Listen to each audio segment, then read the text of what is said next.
Hey Jar, what's up? It's Coach McGee. Just looking over a couple of the videos that you posted, and I wanted to give you a few minutes of feedback.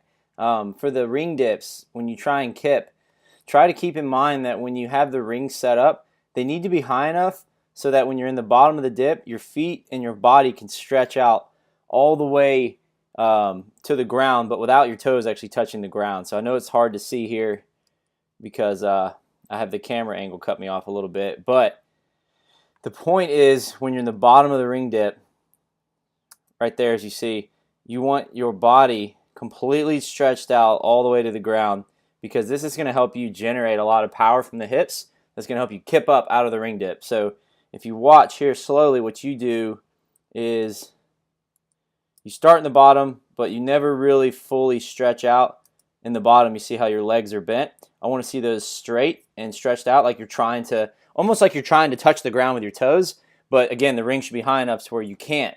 So make the body straight, and then once you're in the bottom here, everything should be tight, the ring should be squeezed against your body. You drive the knees up as hard as you can. So what you miss here is that your knees are already bent, and then you try and drive the knees up, closing the hips, and you don't get any power out of it. It ends up just being a strict ring dip.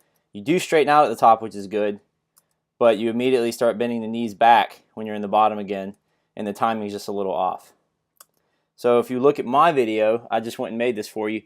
When I'm in the very bottom of the ring dip, my body is stretched out, and then I drive the knees up to help me kind of kip and push out of it. And then I bring them back up and push again. So as you see, I'll try and pause it again. I'm stretched out in the bottom each time, and then the first thing that's going to rise up are my knees, trying to bring them to my chest. Pretend that you're trying to bring the knees up and trying to punch the chest with your knees. This is going to help you lock the elbows out. Oh, I'll just let you see it fast a few times. See the difference? So as soon as I'm at the top, my legs go straight back down, and I let my knees do the driving. There you go, up, up, up. Cool, so give that a shot. You might just have to play with it for a little bit. You have the strength, so this is just going to be about tinkering for a little while and having some fun with it. Good job. And then the power clean. I think it's just mental for you. You know, you're pulling the bar plenty high. It's just natural for you to want to pull yourself down under it, which, like I've said in the past, is a really good thing.